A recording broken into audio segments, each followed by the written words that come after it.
Shri Education.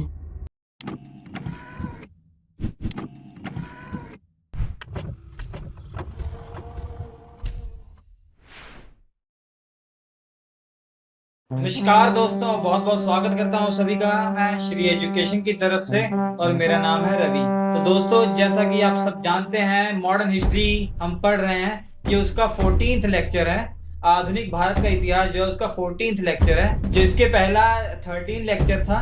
13 lecture में हमने क्या पढ़ा था? गवर्नर जनरल स्टार्ट कर दिए थे। गवर्नर जनरल से पहले हमने पढ़ा था 1757 की लड़ाई जो हुई थी प्लासी की। उसमें सबसे पहले गवर्नर बनाए गए थे बंगाल के, जो थे, उसका नाम था रॉबर्ट क्लाइव। रॉबर्ट क्लाइव जो था वो पहला गवर्नर था। क्या गवर्नर था? बंगाल का। उसके बाद देखा हमने, रॉबर्ट क्लाइव के बाद 4 गवर्नर आए थे। हमने आपको बता दिया था। जो आखिरी गवर्नर था उसका नाम वॉरेन हेस्टिंग था। वो 1772 से 1774 तक रहा था। फिर 1773 में एक रेगुलेटिंग एक्ट आया था, जो कहाँ से आया था? ब्रिटेन से आया था, जिसके तहत एक पोस्ट आ गई गवर्नर जनरल की। तो 1774 से ये लागू हो गया और 1774 से 85 तक कौन रहा?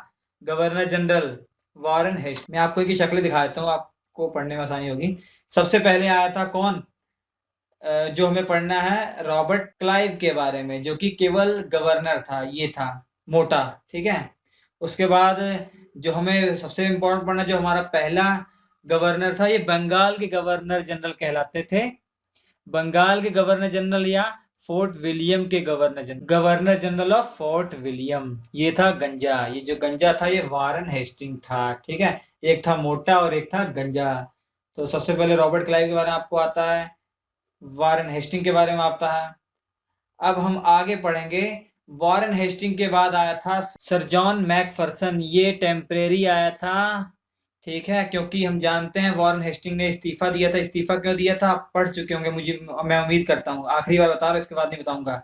ये जो पिट्स इंडिया एक्ट आया था 1784 में, उसका इसने विरोध किया था और इस्तीफा देके चला गया था इंग्लैंड, जहां पे इसके ऊपर महाभियोग चला था, ठीक है। तो जिससे 1795 में ये बरी भी हो गया था। अब फिर मैकफरसन के बाद आया जो इम्पोर्टेंट है, दूसरा गवर्नर जनरल जो कहलाता है, वो लॉर्ड कॉर्नवालिस है। कौन है? Lord Cornwallis. अब लॉर्ड कॉर्नवालिस देखो नाच रहे हैं, ये गंजे मोटे दोनों थे। ये है हमारे लॉर्ड कॉर्नवालिस। अभी तक हम क्या पढ़ रहे हैं? Governor general of Bengal. अब देखते हैं लॉर्ड कॉर्नवालिस के टाइम पे क्या हुआ। सबसे पहला तो बहुत इंपॉर्टेंट है, ये याद कर लीजिए, father of Indian civil services कहा जाता है इसे। इंडियन सिविल सर्विसेज का फादर कहा किसको कहा जाता है? लॉर्ड कॉर्नवालिस को कहा जाता है, ठीक है। एक एक्स्ट्रा इन्फॉर्मेशन दे देता हूं मैं आपको। जो पहला हमारा भारतीय था जिसने सिविल सर्विसेज, जो आईसीएस की परीक्षा पास की थी, आईसीएस की परीक्षा जो पास की थी, इंडियन सिविल सर्विसेज की परीक्षा पास की थी, वो कोई और नहीं दोस्तों, रविंद्रनाथ के छोटे भाई, जिनका नाम था सत्येंद्र नाथ। सत्येंद्र नाथ टैगोर। सत्येंद्र नाथ टैगोर ने ये पास किया था। सबसे पहले भारतीय थे। 1863 में जब भारतीयों को छूट मिल गई कि वो भी सिविल सर्विसेज में भाग ले सकते हैं, तब इन्होंने सबसे पहले पास किया था, ठीक है। और रविंद्रनाथ टैगोर के छोटे भाई थे। रविंद्रनाथ टैगोर के बारे में तो सब जानते हैं। उनके बारे में जो एग्जाम पॉइंट ऑफ व्यू से जानना आपको, 1913 में उनको नोबेल प्राइज मिला था। रविंद्रनाथ टैगोर को, वो पहले भारतीय हैं जिन्हें नोबेल प्राइज मिला है। किसके लिए मिला? साहित्य के क्षेत्र में मिला है, ठीक है। गीतांजलि उन्होंने जो लिखी थी उसके लिए उनको मिला था। उसके बाद आपको याद करना है कि इसने न्यायिक सुधार करने के लिए सभी जिलों को कलेक्टर के अधीन कर दिया। हर जिला जो है कलेक्टर के अधीन कर दिया न्यायिक सुधार के लिए, ताकि जो न्याय प्रणाली थी उसमें सुधार हो सके, ठीक है। आपको मालूम होगा लॉर्ड कॉर्नवालिस के पहले जो आया था वॉरेन हेस्टिंग, उसने क्या किया था कि जो नवाबों के हाथों से और जमींदारों के हाथों से न्याय करने की का अधिकार छीन लिया था, और उसने 1772 में हर जिले में एक फौजदारी और एक दीवानी अदालतों का स्थापना कर दिया था उसने, ठीक है। और इसने जो न्यायिक सुधार करने के लिए हर जिले को कलेक्टर के अधीन कर दिया। उसके बाद आपको क्या पढ़ना है? इसने जिला फौजदारी, जो कि वॉरेन हेस्टिंग ने स्टार्ट करवाई थी, इसने बंद करवा दी भैया। इसने क्या किया? बंद करवा दी। और उसके स्थान पर क्या किया? 4 भ्रमण करने वाली अदालतें बनाई। 4 जो है भ्रमण करने वाली अदालतें बनाई, जिसमें 3 तो बंगाल के लिए थी और जो एक बिहार के लिए थी। एक क्या थी? बिहार के लिए थी। ये जो अदालतें थी ये घूम घूम के मतलब न्याय करती थी, समझ रहे हैं आप ना? जैसे उस क्षेत्र में हो करना न्याय तो वहां पे जाती थी, एक टीम जाती थी और वहां का न्याय करती थी, ऐसे से भ्रमण करती थी। ठीक है। और इसने कंपनी के व्यापार के व्यक्तिगत व्यापार पर रोक लगा दिया था। बहुत ही ज्यादा व्यक्तिगत व्यापार बढ़ गया था और वहां से जवाब सवाल आ रहे थे, ब्रिटेन से पूछे जा रहे थे ईस्ट इंडिया कंपनी से कि ये घाटा क्यों हो रहा है ये सब। तो इसने उसके चक्कर में क्या कर दिया, व्यापारियों के व्यक्तिगत व्यापार पर रोक लगा दी।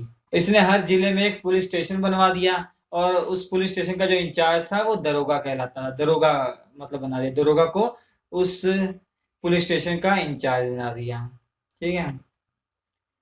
और आगे आपको क्या पढ़ना है, कंपनी की जो बड़ी बड़ी पोस्ट थी, जो बड़ी बड़ी पोस्टें थी वो यूरोपियों को दी जाती थी और भारत को बहुत छोटी छोटी पोस्ट दी जाती थी, जैसे पीएन, मतलब बहुत छोटी छोटी पोस्ट दी जाती थी। ठीक है। जो डी ग्रेड की जॉब थी वो सब दी जाती थी। और इसने क्या किया था कि अपने उस पे, अपने जो इसका जब राज चल रहा था, इसने जो बड़ी बड़ी पोस्ट उन्हीं को दी थी, मगर यूरोपियों को तो दी थी, मगर उन्हीं यूरोपियों को दी थी जो वेल क्वालिफाइड थे, जो अच्छे क्वालिफाइड थे, पढ़े लिखे थे। पहले क्या हुआ करता था कि ब्रिटेन से आदेश आता था, ब्रिटेन से सिफारिश आती थी कि इनको बना दीजिए, तो उनको बना दिया जाता था अच्छे पोस्ट पे। मगर इसने पूरा रोक लगा दिया था, जो क्वालिफाइड होगा वही बनेगा, चाहे ब्रिटेन से भी सिफारिश आती थी, मगर ये नहीं करता था। ठीक है। अब इसने 1793 में स्थायी बंदोबस्त पद्धति लागू की। इसके बारे में जो सबसे इम्पोर्टेंट है ना, ये यही है, जितना इम्पोर्टेंट इसको मानो उतना कम है, बहुत ज्यादा इम्पोर्टेंट है कि स्थायी बंदोबस्त जो पद्धति थी 1793 में किसके टाइम पर लगी थी? तो लॉर्ड कार्नवालिस के टाइम पर लगी थी। ठीक है। लॉर्ड कार्नवालिस, ये तो बताया नहीं मैंने, लॉर्ड कार्नवालिस का जो टाइम था वो 1786 से 93 तक था, 1786 से 93 तक था। ठीक है। 1786 से 93 तक। अब स्थायी बंदोबस्त में क्या था, मतलब इंग्लिश में आएगा क्वेश्चन तो परमानेंट सेटलमेंट आएगा। ठीक है। Permanent settlement. इसमें हुआ क्या था, इसके अंतर्गत जितने जितने भी जमींदार थे, जितने भी जमींदार थे, वो जो भी भू राजस्व वो वसूलते थे किसानों से या कहीं से भी, जितना भी वो वसूली करके लाते थे, उसका 10/11 हिस्सा, उसका जैसे टोटल 11 हिस्सा है तो 10/11 हिस्सा इनको देना पड़ता था। स्थायी बंदोबस्त के अंतर्गत कंपनी को देना पड़ता था और केवल 1/11 हिस्सा वो खुद रख सकते थे। 1/11 इंटू 100 करोगे तो परसेंटेज में लगभग आएगा 10 से भी कम परसेंटेज आएगा, लगभग 10%। ठीक है। लगभग 10% ये अपने पास रखते थे और 90% जो है देना पड़ता था। स्थायी बंदोबस्त जब ये लागू हुआ था, ये कमेटी के अंदर लागू हुआ था। वो कमेटी थी वो किसके अंतर्गत थी? जो कमेटी बनी थी वो सर जॉन शॉर के अंतर्गत बनी थी और सर जॉन शॉर का नाम इसके बाद आएगा, जो कि 1793 से 98 तक अगले गवर्नर जनरल रहेंगे। ठीक है। तो ये पॉइंट याद रखिए कि जो स्थायी बंदोबस्त की ये लागू हुआ था, ये कमेटी बनी थी जिसने इसको लागू किया था, उनका नाम था sir John sure, sir John sure. मगर ये किसके अंतर्गत लागू हुई थी? कौन था governor general? Governor general Lord Cornwallis था। ठीक है। इसमें सर जॉन शॉर ने क्या किया, छूट दे दी थी उनको, जमींदारों को, आप जितना मर्जी कर लीजिए, जितना मर्जी उनसे वसूलिए किसानों से, हमें उससे मतलब नहीं है, मगर हमें कितना चाहिए? जितना भी आप वसूलेंगे 90% हम लेंगे। इसने जमींदारों को फ्री कर दिया था, रेट से फ्री कर दिया था, जितने मर्जी दर से लूटिए पैसा, मगर हमको चाहिए 90%। ठीक है। उसके बाद देखिए तीसरा आंग्ला मैसूर युद्ध इसी के टाइम पर हुआ था, इसी के समय पर हुआ था, जिसमें श्रीरंगपट्टनम की संधि हुई थी। अब तीसरे आंग्ला मैसूर युद्ध में कौन था? टीपू सुल्तान, जानते ही है टीपू सुल्तान। ठीक है। टीपू सुल्तान, ये भी नहीं लिखा इसमें कब से कब तक हुआ ये वॉर, तो 1790 से 92 तक वॉर हुआ था। 1792 में श्रीरंगपट्टनम की संधि हो गई। ठीक है। और आपको ये भी मालूम होगा, अगर पढ़ा होगा आपने आंग्ला मैसूर युद्ध, 1799 में चौथा आंग्ला मैसूर युद्ध हुआ था जिसमें टीपू सुल्तान की मृत्यु हो गई थी। और दूसरा एंग्लो मैसूर युद्ध हमने आपको बता ही दिया, वॉरेन हेस्टिंग के टाइम पर हुई थी, जिसमें मंगलोर की संधि हुई थी। कौन सी संधि? मंगलोर की संधि हुई थी। और देखिए, नागरिक सेवा का जन्मदाता जो है वो लॉर्ड कार्नवालिस को माना जाता है। नागरिक सेवा, नागरिकों की सेवा का जन्मदाता जो है लॉर्ड कार्नवालिस को माना जाता है। जनक उसका जो शुरुआत है, पता नहीं कैसे माना जाता मगर माना जाता है। ठीक है।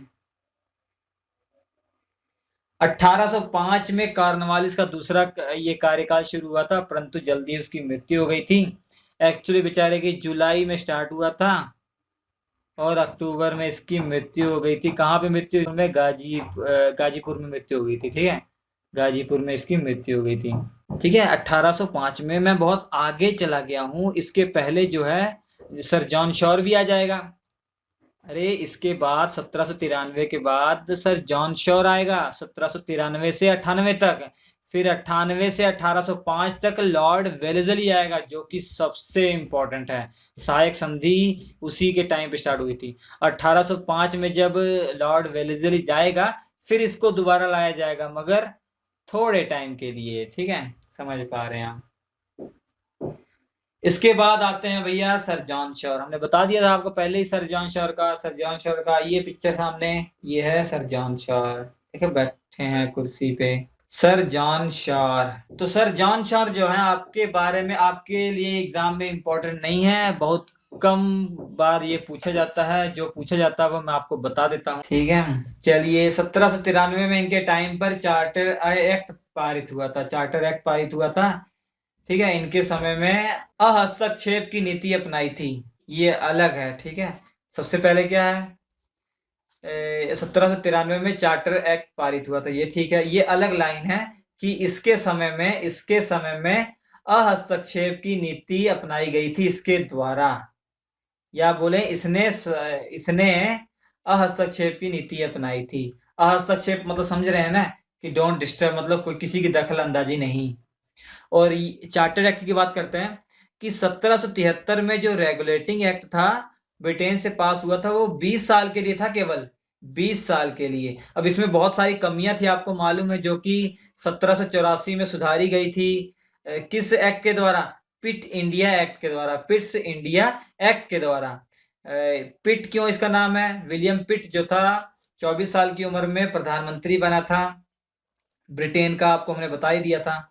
तो जो बहुत सारी कमियां थी 1773 में जो रेगुलेटिंग एक्ट पास हुआ था, उसमें जो कमियां थी इसमें दूर की थी, और बहुत सारी चीजें थी। मैं जितने भी ये एक्ट आप देख रहे हैं ना, इनको छोड़ेंगे नहीं, इनको एक अलग वीडियो में, बस आप याद रखते रहिए इस साल में ये एक्ट पारित हुआ। अब इनके बारे में अलग से मैं फुल डिटेल में बताऊंगा कि 1773 में जो रेगुलेटिंग एक्ट था, इसके अंतर्गत क्या क्या क्या था। 1784 में जो पिट्स इंडिया एक्ट था, उसमें क्या क्या था। 1793 में जो चार्टर एक्ट था वो क्या था। फिर 1813 में जो आएगा उसमें क्या था। मैं सब के बारे में डिटेल में अलग से एक वीडियो बनाऊंगा। पहले ये पढ़ लीजिए, नहीं तो पूरा उसमें मिक्स हो जाएगा, फिर और कंफ्यूजन में हो जाएंगे आप। ठीक है, तो 1793 एक्चुअली ये था कि जो 1773 वाला था ये 20 साल के लिए था, 20 साल हो गया। अब ये रिन्यू किया था, कि जो भी कंपनी राज कर रही है हमारे भारत पे, उसको कंटिन्यू रखने के लिए वो रिन्यू किया गया था कि आप रखिए। ठीक है, राज करते रहिए। इसके बाद देखिए, इन्होंने 1794 में जयपुर को अपने अंडर में कर लिया था। ब्रिटिश ईस्ट इंडिया कंपनी ने जयपुर को अपने अंडर में कर लिया। तो उस टाइम गवर्नर जनरल पूछा जाता है कौन था? यही था, क्योंकि 1793 से 98 तक रहा था ये। ठीक है, फिर से नहीं बताया, 1793 से 98 तक रहेगा सर जॉन शॉर। ठीक है, अब इसके बाद देखिए, ब्रिटिश ईस्ट इंडिया कंपनी ने 1796 में अंडमान जो द्वीप समूह था उस पर भी कब्जा कर लिया। बाद में ये अंडमान निकोबार को काले पानी की सजा देने के लिए यूज करते थे। ठीक है, आपको बाद में पता लग जाएगा इसके बारे में पूरा। तो ये था तीसरे नंबर का जो गवर्नर जनरल, जिसका नाम था सर जॉन शॉर। इसके बाद चौथे नंबर पे जो गवर्नर जनरल आएगा, बहुत इंपॉर्टेंट है, जिसका नाम है लॉर्ड वेलेस्ली, जिसका टाइम पीरियड रहेगा 1798 से 1805 तक, जिसके टाइम पर हुई थी सहायक संधि। और हैदराबाद जो था पहला राज्य था जिसने सहायक संधि अपनाई थी। बहुत बार क्वेश्चन पूछे गए हैं, तो सारी डिटेल में आपको बताऊंगा। ठीक है, कि कैसे कैसे लॉर्ड वेलेज़ली के टाइम पे क्या क्या हुआ था, सब बताऊंगा मैं आपको। और जो सर जॉन शॉर के बारे में सब कुछ अगर भूलना चाहे तो भूल जाइए, मगर अहस्तक्षेप की नीति याद रखिए। अहस्तक्षेप की नीति अपनाई गई थी 1793 में। 1793 में हस्तक्षेप की नीति अपनाई गई थी। एक चीज मैं भूल गया हूँ आपको बताना, कॉर्नवालिस के बारे में। अब मुझे याद आया, लॉर्ड कॉर्नवालिस के बारे में सारी चीजें हैं। एक बहुत इंपॉर्टेंट चीज वो भी है। यहाँ पे मैंने इंपॉर्टेंट चीज का नाम लिया तो उसके बारे में भी इंपॉर्टेंट चीज का नाम याद आ गया। तो 1793 में लॉर्ड कार्नवालिस ने ना कार्नवालिस कोड का निर्माण किया था। कार्नवालिस कोड का निर्माण किया था। कार्नवालिस कोड एक ऐसा सिस्टम था जिसके अंतर्गत क्या था कि न्यायिक शक्ति सुधारना, एडमिनिस्ट्रेशन जो इनका था वो सुधारना, और जो रेवेन्यू था उसका कलेक्शन वो सब सुधारना। वो एक तरीके के एक सुधारने के लिए एक रूल बनाया था, उसको बोला जाता है कार्नवालिस कोड। ठीक है, मैंने वो पढ़ाया होगा आपको, लॉर्ड कार्नवालिस, उसमें मैंने ये लिख दिया है एक। ठीक है, आपकी स्क्रीन पर लिख दिया है वैसे रिटर्न में, क्योंकि मैं बताना भूल गया था, मैं रिकॉर्ड करके आगे आ चुका हूँ तो नहीं बता सका, आपने देख लिया होगा। ठीक है, तो ठीक है, अच्छा वीडियो अच्छा लगा तो लाइक कीजिएगा, इसके बाद वाला वीडियो देखना ना भूलिएगा, क्योंकि ये बहुत सारे जो है इम्पोर्टेंट आपके लिए हैं। स्क्रीन पर आपके 4 वीडियो आ रहे, बहुत इंपॉर्टेंट है। हम आपसे मिलते हैं अगले एपिसोड में, तब तक के लिए नमस्कार।